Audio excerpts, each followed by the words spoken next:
결론적으로만 이야기를 해보면 아포토시스로 자연스럽게 넘어갈 수 있도록 환경을 만들어줘야지 이 조조강직이 회복될 수 있다. 우리가 뭘 해줄 수 있을까에 대한 고민을 한번 해보는 건데, 이제 항산화 환경을 만들어주는 게 상당히 중요해요.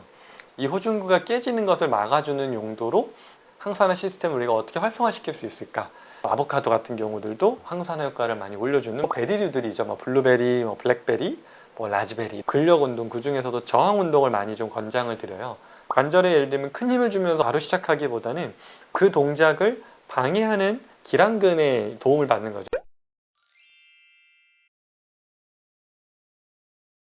괴사된 호중구가 피브린과 만나서 형성한 이 복합체가 조조강직을 유발한다. 그렇게 형성된 이 복합체는 피브린의 이 분해의 저항성을 띄어서 잘 분해도 안 돼서 덩어리가 혈관에 많이 쌓이다 보니까 이런 조조강직을 유발한다라는 이 관점. 그리고 또 하나가 아까 일주일 리듬으로 설명드렸던 이 코르티솔 레벨이 원래는 새벽 동안은 가라앉았다가 아침에 활동을 시작하면서 코르티솔의 서지가 탁 일어나야 되는데, 이게 팍 폭발적으로 올라오는 게 있어야 되는데 보통 류마티스 환자분들이 이게 잘 안 되거든요. 그러니까 아침에 몸이 제대로 각성이 안 되는 거죠.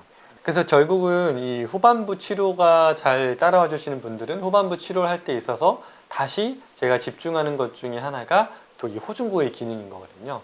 3단계에서 이 호중구의 기능을 가장 최적화시켜서 효율적으로 만들어서 조조강직이 최소한으로 생기면서 회복으로 넘어갈 수 있도록 만들기 위해서 우리가 어떤 것들을 해야 될지, 결국은 결론적으로만 이야기를 해보면, 즉 아포토시스로 자연스럽게 넘어갈 수 있도록 환경을 만들어줘야지 이 조조강직이 회복될 수 있다. 우리가 뭘 해줄 수 있을까에 대한 고민을 한번 해보는 건데, 이제 첫 번째로는 항산화 환경을 만들어주는 게 상당히 중요해요. 대표적으로 호중구가 아까 ROS라고 하는 활성산소를 적정 수준으로 만들어냈을 때 무기로 쓰지만 그게 과했을 때 호중구가 깨져버리는 거라, 이 호중구가 깨지는 것을 막아주는 용도로 항산화 시스템을 우리가 어떻게 활성화시킬 수 있을까?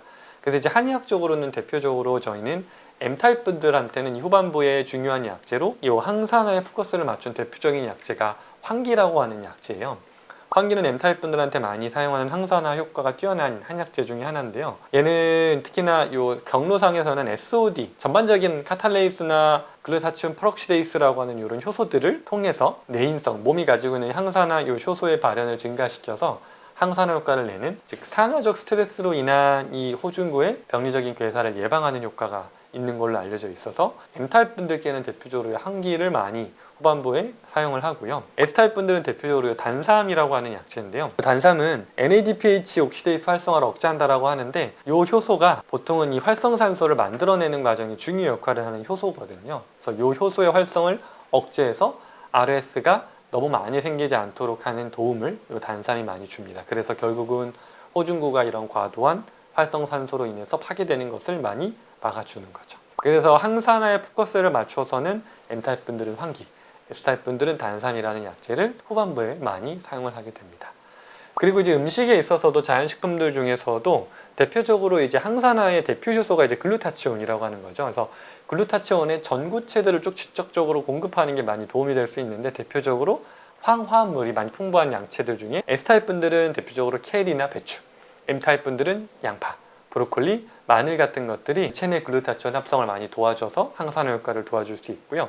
M타입 분들은 특히나 좀 완전하게 좋은 아미노산들이 많아서 달걀이나 아보카도 같은 경우들도 항산화 효과를 많이 올려주는 물질들로 알려져 있습니다. 그리고 S타입 분들은 대표적으로 베리류들이죠. 블루베리, 블랙베리, 라즈베리 이런 베리류들, 그리고 M타입 분들은 아로니아 같은 이런 베리류에 많은 안토시아닌도 강력한 항산화 물질로 알려져 있고, S타입 분들은 특히나 녹차나 또는 견과류들, M타입 분들은 아몬드, 호두 같은 견과류들의 비타민이나 셀레늄이 또 이 지질의 과산화를 방지해서 결국은 항산화 효과를 낸다라고 보는 거죠. 이런 음식들을 항산화에 포커스를 맞춰서 많이 권장을 드립니다.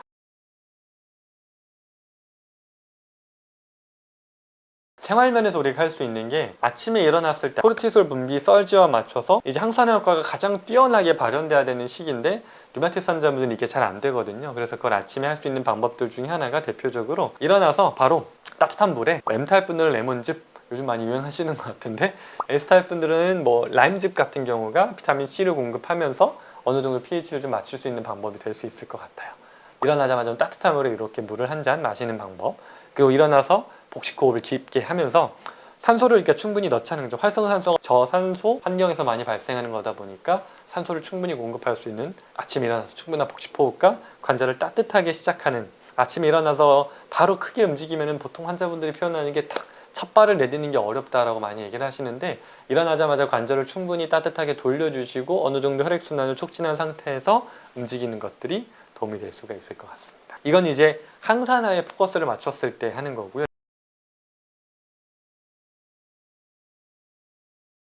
두 번째로는, 항산화는 이제 이미 생겨버린 활성산소를 없애는 방법이라면 아예 애초에 이제 활성산소가 생기지 않도록 하는 게 결국은 세포의 에너지 대사를 최적화하자는 거죠. 호중구도 결국 세포이기 때문에 해당 과정을 통해서 에너지를 내는 과정에서 매연이 생길 수밖에 없는 거라, 그 매연이 생기지 않도록 하는 최적화 환경을 만들어 보자.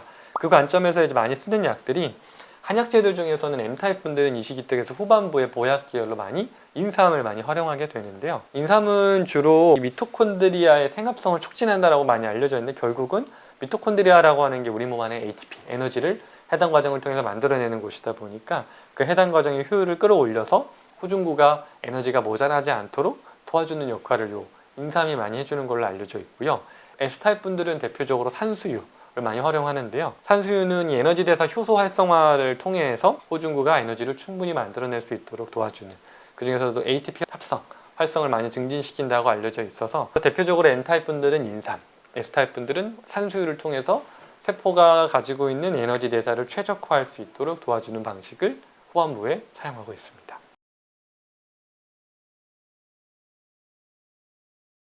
음식에 있어서는 N타입 분들의 대표적으로 연어, S타입 분들은 고등어, 정어리 같은 이런 등푸른 생선들이 대표적으로 뭐 CoQ10, 오메가3 같은 물질들이 많이 함유되어 있어서 미토콘드리아 기능을 직접적으로 좀 지원을 해주는 역할을 하고요. 특히나 진한 녹색 채소들이 많이 도움이 돼서 S타입 분들 뭐 시금치나 케일, M타입 분들은 브로콜리 같은 경우가 ATP 합성을 많이 도와주는 걸로 많이 권장을 드립니다. 비타민 B군이 특히나 많이 중요한데요. 뭐 티아민, 리보플라빈 같은 비타민 B1, 2군들이 많이 있는 것들 대표적으로 현미나 통곡물들인 거죠.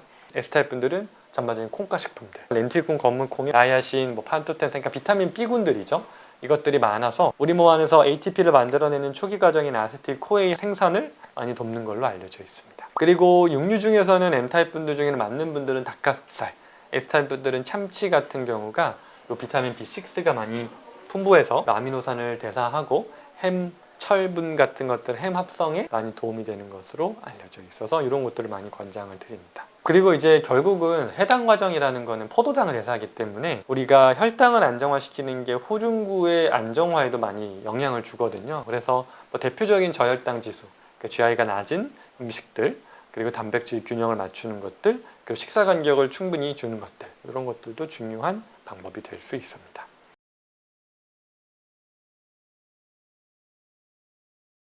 그리고 이제 후반부로 갈수록 제가 많이 강조드리는 게, 저희가 1, 2, 3단계로 나눠서 1단계, 2단계 때는 면역 반응이 쭉 올라오는 시기 때 제가 가능한 운동을 조금 줄이고 관절 부하를 줄이세요 라고 설명을 드리는데, 후반부로 가면 이제 세 번째 피크라고 설명드리는 면역 반응이 지나고 나면 제가 환자분들께 이렇게 말씀드려요. 이제 죄송하지만 당분간은 이제는 쉴 일은 없습니다. 쉬셔야 되는 시기는 없고 이제는 무조건 움직이셔야 되고, 강도를 점점 올려가면서 관절과 인대와 근육과 건들이 그 관절 부하에 적응할 수 있도록 활동량을 점진적으로 이제는 늘려가시면 남았습니다 라고 설명을 드려요. 그 이유가 사실 이 미토콘드리아의 생합성 촉진과도 연결이 되는 건데요. 후반부로 갈수록 이제는 저강도에서 시작했던 것들이 이제는 점점 중등도에서 그 고강도까지도 환자분들의 컨디션이 받아주는 한에서는 약간의 고강도 운동들을 권장을 드리는 시기가 오고요. 이제 고강도 운동을 바로 하기에는 좀 부담이 되다 보니까 제일 먼저 근력 운동, 그 중에서도 저항 운동을 많이 좀 권장을 드려요. 저항 운동이라고 하는 것들은 관절에 예를 들면 큰 힘을 주면서 어떤 운동을 하는 거에 바로 시작하기보다는 그 동작을 방해하는 기랑근에 도움을 받는 거죠. 예를 들면 팔꿈치가 류마티스 전염 환자분들이 오래돼서 움직이는 게 힘들어졌다 하는 분들은 굽히는 동작을 바로 하기보다는 굽히는 동작을 저항하는, 예를 들면 끈이나 어떤 텐션이 있는 이런 것들을 도움을 받아서 굽히는 동작을 운동을 시작하실 때 저항 운동부터 시작을 하는 거죠. 이런 형태로 저항 운동들을 통해서 근육의 섬유들을 조금씩 적응시키고 돌아올 수 있는 시작이 될 수 있다. 그리고 뭐 지구력 운동 같은 것들도 이 시기 때부터 많이 이제 권장을 드립니다. 지금 설명드린 것들이 이제는 후반부에서는 특히나 호중구가 제대로 에너지를 만들어낼 수 있는 에너지 대사를 최적화하는 관점에서 많이 설명을 드리는 방법들입니다.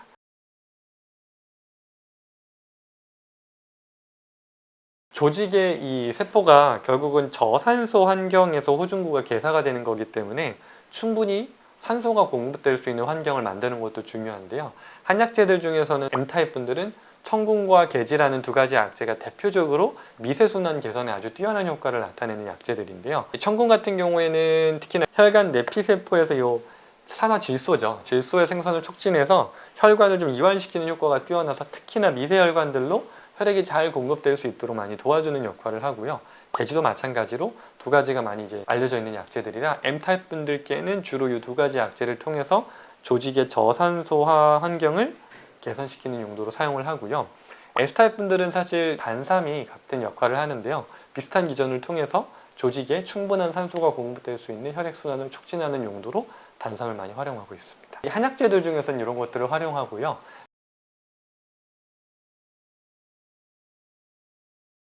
생활면에서 할 수 있는 것들은 조직 끝에까지 말초 혈액까지 산소가 잘 공급될 수 있도록 많이 움직여 주시고 호흡을 깊게 하는 것들인데요. 대표적으로 478 호흡법 이런 것들을 주기적으로 한 3번 정도 깊게 코로 숨을 들이마시고 신초간 숨을 쭉 참았다가 그리고 깊게 내쉬는 방식을 통해서 478이라고 많이 이야기를 하는데 이런 형태로 꼭 어떤 호흡법이 좋다라기보단 깊은 호흡을 들이마시고 그게 산소가 조직 끝까지 들어갈 수 있도록 멈췄다가 내쉬는 방식 호흡법을 통해서 피를 돌리는 산소를 공급하는 방식들을 많이 권장을 드립니다.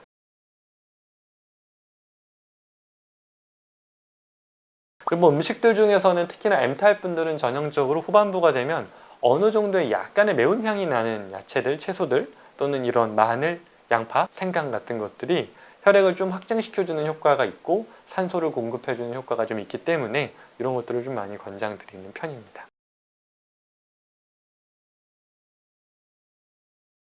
물리적으로는 제일 이제 후반부가 되면 제가 많이 강조드리는 게 특히나 온찜질과 또 냉찜질을 반복하는 방식들인데요. 이제 아침에 일어나면 관절이 막 굳어 있으니까 산소가 잘 공급될 수 있도록 온찜질을 해서 피를 쭉 돌렸다가 또 일상생활을 할 때는 찬물로 확 식혔다가 다시 뜨거운 물로 하면서 피를 좀 억지로 이제 돌려내는 거죠. 멈췄다가 밀었다가 이런 방식으로 혈관을 수축 이완을 하면서 순환을 개선하는 방법들을 치료 후반부에는 많이 권장을 드립니다. 조직 산소화가 저산소 환경을 개선하는 방식들이고요.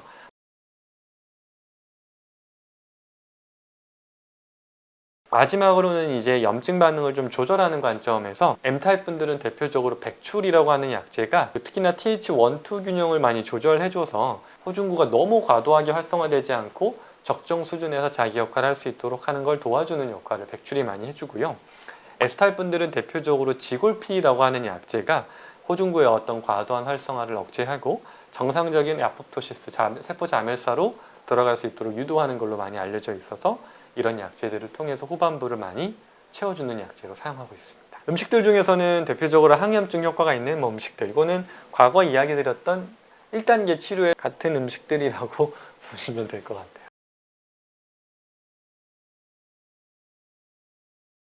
일주기 리듬 정상화와 관련된 것들인데 대표적으로 후반부로 갈수록 이런 얘기를 많이 하세요. 밤 시간에 내가 통증 때문에 깨는 빈도가 조금씩 줄어든다. 또 반대로 과거보다 오히려 아침에 일어났을 때 강직감이 늘어난다. 그래서 오히려 막 강직감이 늘어나서 환자분들 표현상으로는 여전히 아프다.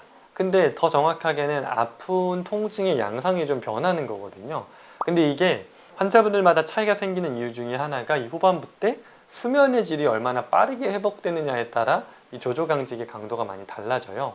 그래서 대표적으로 수면이 계속해서 통증 때문에 깨는 빈도가 늘어나는 분들께 M타입 분들은 대표적으로 용안육 그리고 연자육이라고 하는 연근을 주로 약재들로 많이 사용을 하고요. S타입 분들은 모려라는 약물들과 그리고 한약재 중에 산조인 대추씨인데요. 갈대추의 씨라고 하는 것들을 주로 이 소면 패턴을 도와줘서 후반부에 이 코르티솔 일주기 리듬을 회복하는 용도로 많이 사용을 하고 있습니다.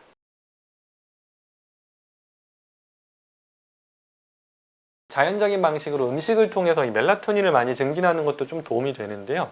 S타입 분들은 대표적으로 바나나, M타입 분들은 뭐 체리, 뭐 다트 체리 같은 경우들이 많이 알려져 있죠. 이런 것들이 특히 트립토판이 풍부해서 저녁 시간대에 이런 것들을 좀 먹는 것들이 수면의 질을 좀 개선하는 도움을 줄 수 있고요. 타입에 맞는 분들, M타입 분들 중에서는 뭐 칠면조 또는 뭐 우유 같은 경우도 적정 수준이 후반부에 주무시기 직전에 저녁 시간대의 섭취가 이 멜라토닌 분비를 도와줄 수 있기 때문에 많이 권장을 드리고 있습니다.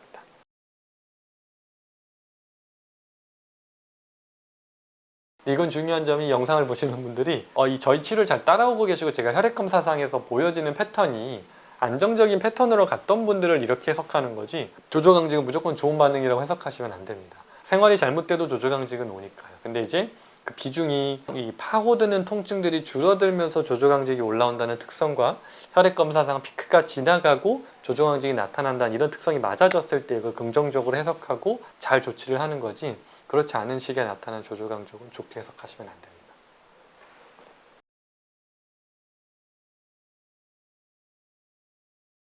오늘 이 이야기를 하고 싶었던 이유는 특히 이제 저희 치료를 후반부로 잘 따라와 주신 분들이 세 번째 피크라고 설명드렸던 반응이 지나가고 나서부터 변화가 좀 많이 일어나는 것 중에 환자분들의 호소가 주된 호소가 나 왜 이렇게 계속 또 아직도 아프죠? 치료가 이제 거의 끝나가는 시기인데 아직도 너무 아픕니다 라는 이야기를 하실 때 제가 꼭 집어서 설명드리는 게 이 통증 양상의 변화를 잘 느끼셔야 됩니다. 콕콕콕 찌르는 것도 통증이고요.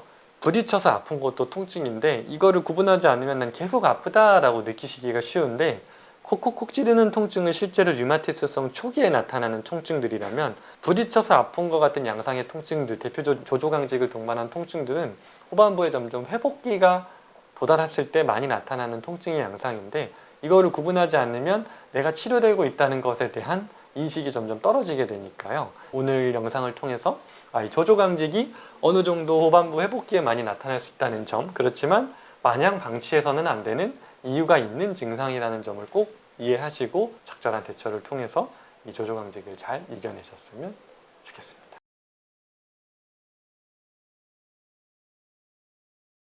진단 기준에서 변화가 생긴 이유가 조조강직이 과거에는 류마티스만의 전형적인 특성처럼 많이 보여졌는데 이제는 그렇지 않은 일반적인 골관절염 또는 과사용 시에도 조조강직이 많이 나타나다 보니까 이걸 가지고 구분하기는 좀 애매하다라는 거죠. 뭐 대표적으로 특히 젊은 남성분들은 손가락 관절을 많이 쓰는 운동들, 예를 들면 골프만 치고 나도 다음날 아침에 손이 좀 굳고요. 뭐 요즘은 뭐 암벽 등반 같은 손가락을 많이 쓰는 운동들 또는 헬스들 중에서도 관절을 크게 쓰는 운동들 하고 나면 다음날 아침에 좀 관절이 붓고 강직감이 느껴지는데 그거 가지고 류마티스를 의심하기에는 좀 애매한 거죠. 그래서 구분하기 좀 어려울 수 있는 특성들 때문에 진단 기준에서 좀 이제는 배제된 경향이 있으나 류마티스 관절염으로 진단을 받으신 분들 중에서 조조강직이 나타나는 건 절대 가볍게 볼 현상은 아니다. 그렇지만 마냥 두려움의 대상도 아니라 내가 어떤 단계에 있을 때 조조강직이 나타나느냐가 중요하다. 1, 2단계에서도 안 나타나는 건 아닌데 1, 2단계라고 초기가 항염증, 2단계가 말초 면역 관용, 3단계가 중추 면역 관용이라고 했을 때 3번 정도의 피크를 보통 많이 설명을 드리는데 3번 정도의 피크가 나타나는 시점까지는 통증의 주된 양상이 조금 더 말 그대로 활막을 파내는, 그러니까 활액을 파내는 양상의 통증이라 표현한다면 뭔가 누군가 이렇게 칼로 후비는 것 같아요. 왜냐면 청소를 하긴 하더라도 불필요한 조직들을 떼어내는 과정에서 정상 조직들로 같이 떨어지다 보니까 초반부까지는 그런 후벼내는 통증을 주로 느끼세요. 그렇지만 후반부로 갈수록 점점 그 후벼 파는 통증의 비중이 줄어들고 점점 뼈를 메꾸는 통증들이 늘어나는데 그게 조조강직과 좀 연결이 더 많이 돼서 비중상은 파내는 통증이 줄어드는 거에 맞춰 조조강직의 비중이 조금 더 올라가는 양상들을 후반부에 많이 느끼시게 됩니다. 그래서 조조강직이 있다라는 건 첫 번째, 그 신호를 잘 활용하시라는 게 조조강직이 발생한 관절들은 그만큼 어찌됐던 밤사이 재생을 많이 하려고 시도를 했던 관절이다. 두 번째는 그렇지만 재생을 많이 하려고 시도한 거에 반응을 잘 못한 관절이기도 하다. 그렇기 때문에 그 관절을 더 신경 써서 케어해 주셔야 된다. 대표적으로 아침에 어쨌든 굳었다는 건 해당 부위를 많이 움직여 달라는 신호고 움직여서 풀어내고 나면 또 밤사이 그 부분이 많이 조직이 재생이 될 텐데 어쨌든 재생이 잘 안 될 만한 환경을 내가 하고 있었다는 거니 방금 설명드린 항산화 환경을 만들어주고 조직의 에너지 대사를 촉진시킬 수 있는 생활들 그리고 저산소 환경을 개선해주고 면역 반응을 잘 조절해줘서 강직이 결국은 없어지게 만드셔야 된다.